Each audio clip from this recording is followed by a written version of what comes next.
SJC-13239, Commonwealth versus John B. Wittey. Okay, Attorney Kern. Good morning. May it please the court, Dana Curhan for John Wittey. We challenge the denial of the motion to suppress. The issue is Trooper walked up the driveway, a very long driveway of this house, and made observations of a vehicle sitting in the driveway. Mr. Kern, I might be turned around on some of the photographs. If you could help me out, please. Yes. Because obviously they don't know this is going to be the big issue. The photographs aren't that Of course. great. But I'm looking at exhibits 9 and 10 on the record appendix 96 and 95. I'm just wondering, there's a Yaris and a Sienna. Is the Yaris parked closer to the walkway, or was it the Sienna parked closer to the walkway? It's the Sienna, and you can see this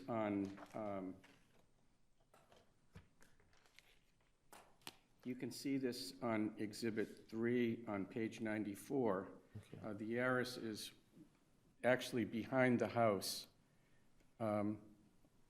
Sort of to the right are the two garage doors. Right. So, and okay. sort of behind them is the Yaris. The Sienna is on the right on that picture, in front of the Yaris, but parallel to the garage doors. Oh, okay. So, they're not side by side. The Sienna was in front of the Yaris. Yes. Okay, that clarifies. But the judge actually and closer to the walkway, the Sienna. No, the walkway is to the right. The walkway, if you were facing the two vehicles and you're walking up the driveway, on your left there's a path that goes up to the front door. And Yeah, I'm looking at 96. So if I'm looking at 96, the walkway is on the right, and it snakes into the front of the structure, correct? it's on the right as you're facing it, Right. but as you're walking up the driveway, it's on your left. Yep. No, I'm no longer spun around. I think I understand now. So if you walk down the driveway, you would pass in front of the Sienna, making your way up to the front door. No. The judge made that finding, but that's not accurate. Okay, tell me why. Because the trooper never actually testified that he had to pass the Sienna. He testified that he was walking up the driveway and the Sienna was visible as he was walking. So you're walking up the driveway, the Sienna's gonna be right in front of you. It would be straight ahead. Yep. Then you get to the walkway to the front door, and you turn left. Yep. You still have to keep walking if you want to get to the Sienna. Now, the pictures show that, in particular, the first photograph on page 92, there's the vehicle, and then up ahead, it looks like maybe 2 car lengths up, there are 3 troopers standing there. They're about parallel with where the walkway is. Now, when you look at the search warrant affidavits, all 4 affidavits say that the vehicle is parked across from the garage doors. How do you win on the done factors where the driveway is accessible from the road, there's no fencing, there's no nothing, and if you were a UPS driver, that's where you pull up to make a delivery? Well, I think that I think when you're talking about curtilage, you look at 2 parts. You don't look at the entire driveway. So I'd say maybe from the street. Well, we look at 4. There's 4 factors in the test. Right, but from the street up to the walkway, that's probably outside of the curtilage, because anybody making a delivery or visiting the house would have to walk up that part of the driveway and get to the front path. Now, when you then continue down the driveway and you go to a place where nobody has any business going. Has anybody ever said we're going to separate parts of the driveway in the curtilage analysis under Dunn? You're basically saying 2/3 of the driveway is non-curtilage and 1/3 of the driveway is curtilage. Yeah, I think courts have made that distinction. I don't think they've ever discussed what happens when you have a driveway that's a quarter of a mile long. But what happens when you have a vehicle that is parked next to the house, it is parked in an area where nobody would ever have to walk in order to visit that house? You know, if you look at there's a photograph of the back of the house with the Yaris, and there's a couple of bird feeders there, and you can see that, you know, the walkway to the back door is not even cleared. So nobody has any business going anywhere beyond that pathway to the front door. If you're familiar with it, how does the argument you just made fit into Commonwealth versus Dobson, which is really about, is the driveway being used functionally for anything beside parking cars? Because if it's for parking cars, it suggests less of a expectation of privacy. Well, I mean, I think when you look at all of I mean, there are two lines of cases. There's a line of cases that are like this case, where what we're trying to do is we're trying to show that the vehicle is not within the curtilage. It depends if the Commonwealth wants to win or lose. That's right. Right? Exactly. That's what turns on whether they got a warrant or not. Right, and if Mr. Wittey had been a drug dealer, and you want to show that the vehicle was in the curtilage, there are a lot of cases saying that, you know, parking a vehicle next to the house or next to the garage or in a parking space that is exclusively yours brings it within the curtilage. So if they have a warrant for the house but not for the car, they can go search the car. It's our job to be consistent no matter what the Commonwealth wants, so. That's right. I just find that the cases are ironic, basically, based on that factor. It is a little bit of, you know, heads you win, tails you lose. So it's difficult here because we need to apply whether or not the police officers decided to take a little bit of a detour on the way to the house. But do we have the facts to be able to dig down into that? I think we do. Trooper Short testified that he was instructed to go down and talk to Wittey's late girlfriend's grandson, but he was also instructed, go look at the tires on that car. Is it a subjective test in that sense? Whether or not this is within the curtilage? I mean, it seems to me that you're suggesting that what the purpose of the officer was, this particular officer, is relevant to our inquiry under the Dunn factors. And I'm wondering, what is the legal authority for that? Well, I mean, I think he was instructed to go look at the vehicle. Right, but is so that relevant to our determination as to whether or not that's curtilage? I think it could be. Under what legal authority? I mean, what case do you have for the proposition that what the officer went to do is relevant to whether or not the interests of privacy are triggered for this particular defendant? I'm not sure if there's any law on this particular issue. I know that it's generally objective, I think but the law is the other way. I'm sorry? I think the law is the other way. It's an expectation of privacy. If there's no search, then there's no search. Well, I mean, it's subjective on the part of the defendant. If it was his intention to protect the vehicle by parking it in an area where he might have an expectation of privacy, and therefore it's within the curtilage of the house, you know, that's sort of the subjective element.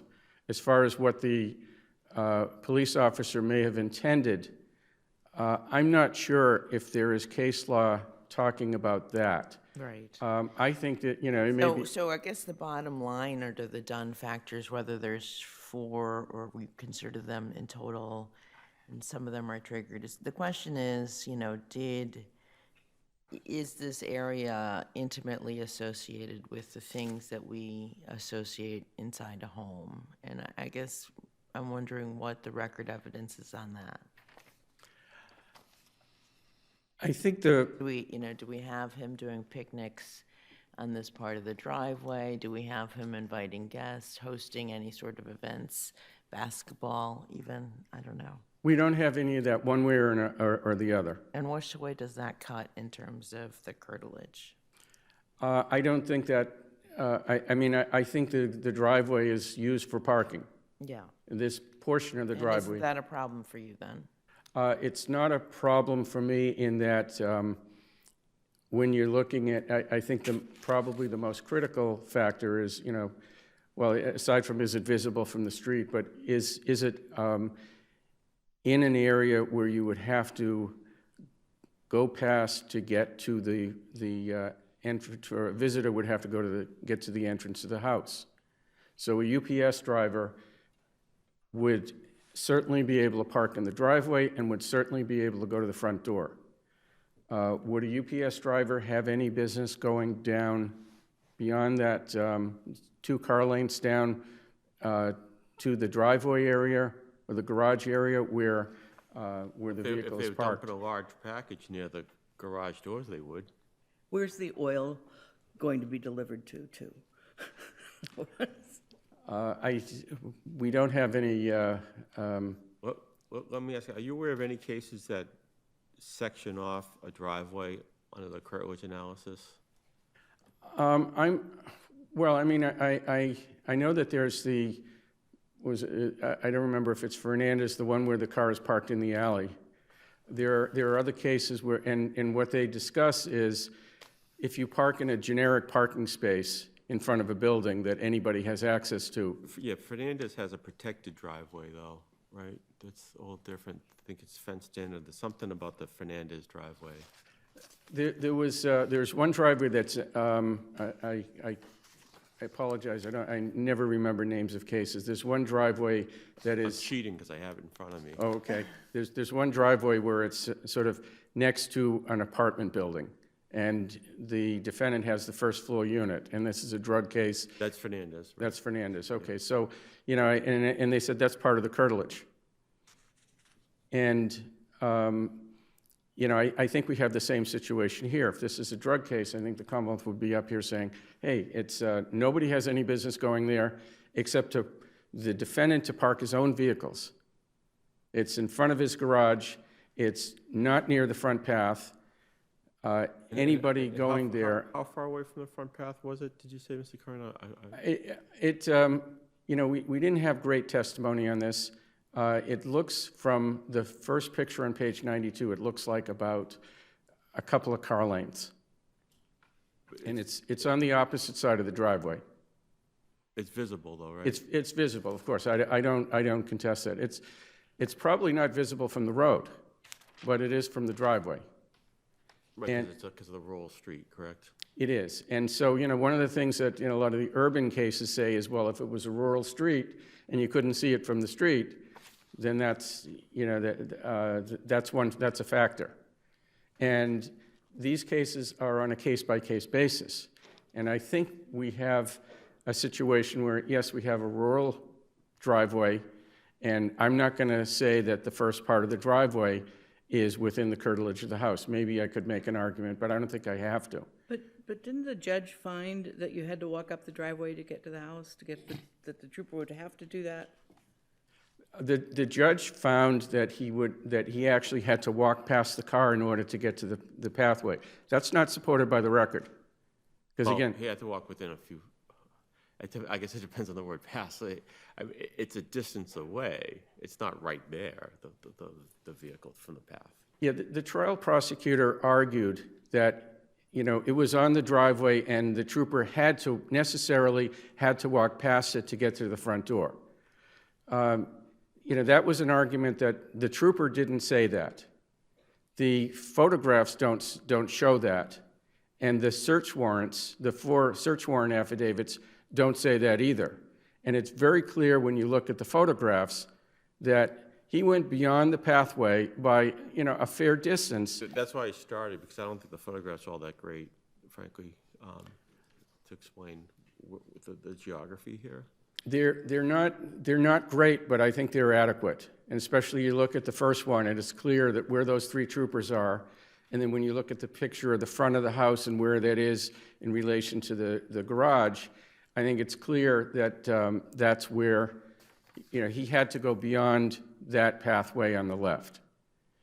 And again, it is a factor. I don't know if there's any case law on this, but it is a factor that the trooper was instructed to go there and look at the tire marks of the vehicle, and he obviously would have had to take a flashlight or Did something. he know why he was doing that? I think he did. Did he know based on his own knowledge, or did somebody tell him? I think somebody told him because he wasn't the one who found Do we have the, anything about that in the record, about whether the other cop told this cop to, what he was looking for? I think he was, I think he knew because there were two troopers who testified at the first, at the suppression hearing. The first one said, yeah, that was a very distinctive tire tread. And the second guy, the one who actually made the observations, called him up and said, yeah, it matches. So, and they described it as unique or distinctive or something, language like that. And I assume there's no determination of how far you'd have to be from the car to make an observation like that. Well, he admitted that he would have to illuminate that. That's okay, though. That doesn't add to a search. A flashlight doesn't add. It's more whether he's making a significant detour or not. The illumination cases are not seizures. No, they're not. We have a right to be. Well, if he's standing at the, if he's standing 2 car lengths away trying to shine a flashlight, I don't think he's going to see anything. Wow. I think it's pretty clear that, and it's pretty clear that he actually went up to the car because he also looked into the back.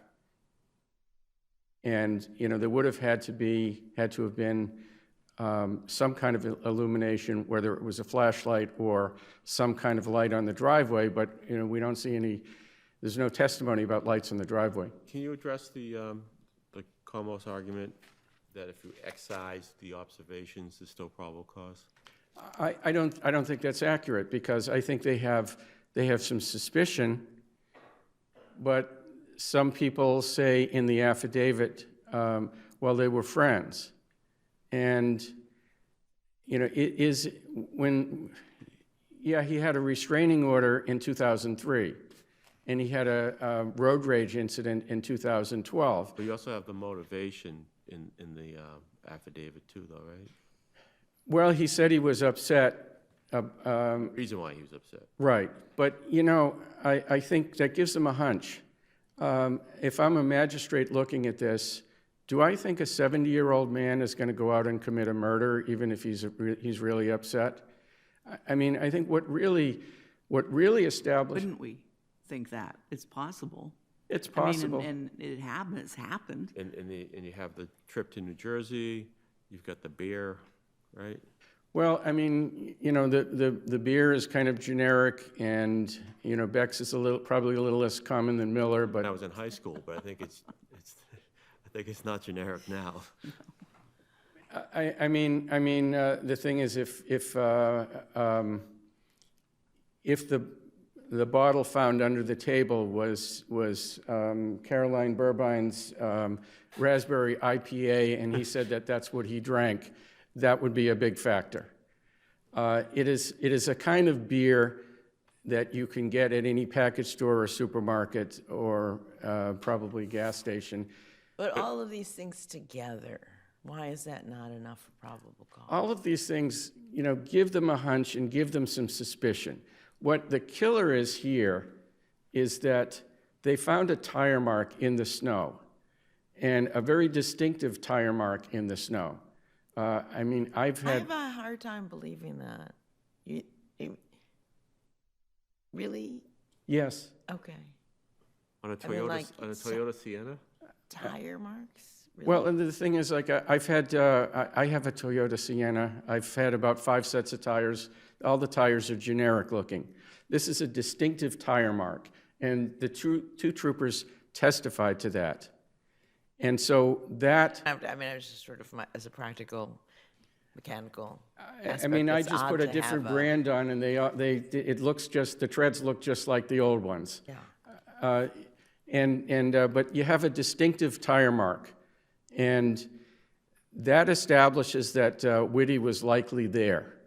The other thing is that the fact that there's an open case of Beck's beer in the back, that explains why it's probably not as strong as a tire mark, but it explains how a beer that the victim probably didn't drink ended up in the house.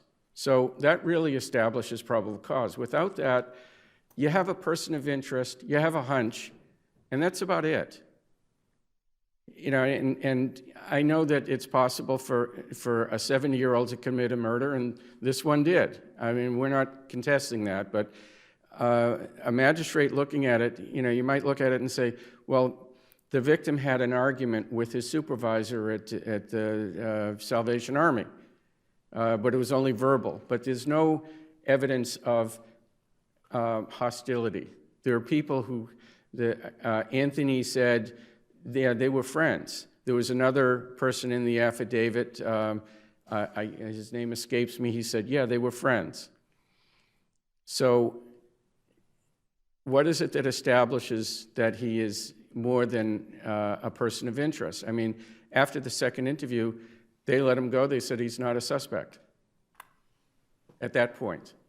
But, you know, once they get the tire treads, I mean, I think that's really it. And as far as inevitable discovery, I will concede that at some point, the Commonwealth probably would have established probable cause, but not right away. There was, I think it was a vest or a sweater where there was a stain that DNA ultimately matched to the victim. But I don't know when that was. And if this search warrant had issued, say, 2 weeks later or a month later, would there have been any evidence seized? I mean, would they have gotten the GPS, which was the real killer in this case? I mean, no pun intended, but I mean that really established that he was at the scene. So. And then, you know, the tire mark. But it's questionable whether they would have, the Commonwealth would have actually seized the evidence that it did. So, I mean, I think that's our position. The last thing I want to talk about is 278-33E.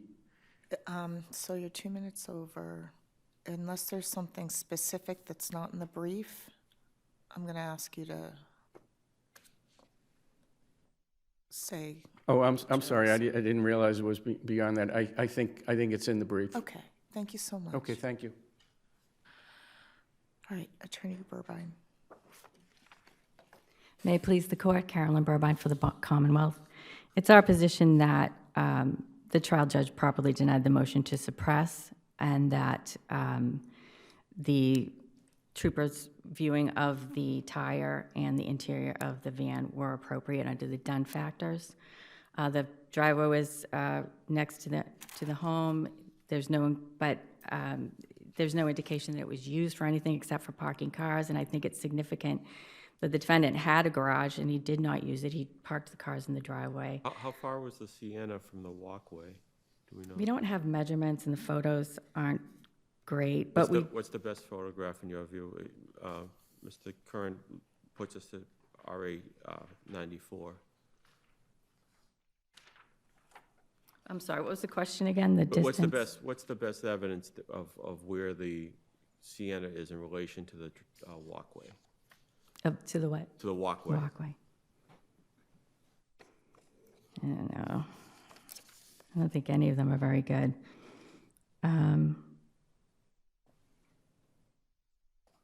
I think the big point, though, is, you know, whether the photos obviously weren't taken to prove these points. So what the judge relied on was the trooper's testimony, and he can do that. And what the judge found explicitly was that visitors would use this driveway to get to the walkway, leading from the end of the driveway to the front door. And he noted that the driveway wasn't surrounded by a fence, gate, or other obstruction. There was no indication the defendant used the driveway except to park vehicles. And these findings were correct based on the trooper's testimony. Trooper Short said there's no gate at the end of the driveway, no fence around the property, no trespassing signs. Trooper Abramowski said the house was set back from a decent-sized driveway. when you looked out from the driveway to the street and vice versa, you had an unimpeded view. There was no fence at the driveway bordering the street, no trespassing signs, no shrubs, no trees, no natural or artificial impediments to the view from the street into the driveway, no impediments between the driveway and the front door, and no gate. And I think it's important to recognize that the judge said that a visitor would naturally use the walk leading from the end of the driveway to the front door, just as the troopers did. And he noted that the trooper Short testified that he followed the driveway to the front steps and the front door, and it's the only way to access the front door. I'm sorry, I'm not sure if he noted that. That's what Trooper Short's testimony was. And Trooper Abramowski testified that as you approach the driveway, there's an unobstructed walkway to the left. You go up the walkway to the front door, which is the main entrance to the home. And the judge noted that a police officer, like any citizen, can approach a home and knock on a door. So, but I think the most important point is the case law talks about, is this driveway an area to which home life extended? And clearly it was not. He only used it to park the cars, and he took no steps to block anyone from coming down his driveway. In fact, it was the way to reach the front door. And also, I think it's important to recognize that he didn't use the garage. He had a double bay garage, and he didn't use it. So based on the done factors and the trooper's testimony and the judge's findings, I would posit that the judge's decision was correct. And then, even if this court were to disagree, I would argue that the inevitable discovery doctrine applies, and I disagree strongly with defense counsel's. It's not inevitable discovery. It's. I mean, I'm sorry. Right. Yes, no, I misspoke. It's excising the. Excising the information. It's the. Yeah, I just misspoke. I apologize. It's the inevitable. But this would have been found that the affidavit would have been sufficient to establish probable cause, even if this information in it was excised. So what the affidavit said was that Trooper Short went to the defendant's house. The Santa was in the driveway. The driveway led to the stairs, which lead you to the front door. And the only information in there about the tires was that there were 4 tires, 4 rain channels, and square treads similar in pattern to the track of the victim's house. There's nothing about this very unique or distinctive tire mark. And then he also said in the affidavit they looked through the window and saw an open case of Beck's beer, sleeping bag, and a sea bag. So what we also had in that affidavit, if you excise that information out, was the prior restraining order for 2003, and they had a prior conviction from 2013 on an A and B on a disabled person over 60 years old. And then we also had, for the Beck's beer, the defendant said in an interview he drank Beck's beer. Judy's son said he drank Beck's beer. And Mr. Mulligatti said that the victim drank Miller beer, and there was Miller beer in the house and in the refrigerator. So, in the victim's house and refrigerator. So, we didn't need the information about the Beck's beer in the car to tie the defendant to Beck's beer. We also have information that the victim had been shot at least 6 times, but no gun was, near the body. The defendant said he had no guns in his house, that he used to have a license to carry, and they didn't have it anymore. And when he was asked if he ever had a handgun, he said no, but then when the trooper asked him again, he hesitated, and he said maybe he had a 9mm that he sold to an unknown party. Contrary to that, Anthony said there might be guns in the house and that there was gun locker in the basement, and I'd note that there were 9mm live rounds near the victim's body, 9mm cartridges near the body, and that the victim had guns in a back closet, but no 9mm or ammunition for a 9mm. So I don't think that is something that wouldn't have been significant to the clerk magistrate. And then also we have that the victim was alive at 9 or 9:30 on the night of murder because Ms. Delory spoke to him on the phone. Mr. Malaguti, the friend, had said that if the defendant went to the victim's house, the victim would have let him come in. There was no sign of forced entry at the house. It wasn't ransacked. Nothing was taken. So inferably, the victim let the killer in. And then we have the victim's daughter giving the police the defendant's name. And she said that Judy wanted to that Judy lived with the defendant but wanted to be with the victim and leave the defendant. And then the defendant's own conduct and statements in his interview. He had suspected an affair. He was devastated when he found the emails with the details of the relationship a week before. And then he takes one out of his pocket and hands it to the trooper. And then he said that he had left his house and taken this a road trip, joyride to New Jersey that very night, and that he paid cash for everything, no receipt, there's inferably no receipts. He slept in a parking lot and he came back the next morning. That's an implausible story, you know, by any means. And so putting all of that information together, even excising what defense counsel considers to be such significant information about the tire treads and the Beck spear, I would say that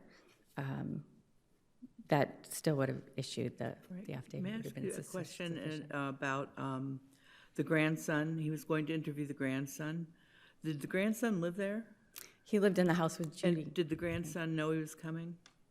I'm sorry, Did the grandson know the police officer was on his way? I do not know the answer to that question, Your Honor. So I was just curious if the grandson had authority to let him into the house. The grandson lived there, but it was Mr. Wittey who let them in anyway. He was the one who went to the door and answered the door and let them in. Okay. But he did live there, yes, Your Honor. Did the court have any questions on the second issue? It's the Commonwealth's position that there's, under 333E, there's absolutely no grounds to reduce the verdict.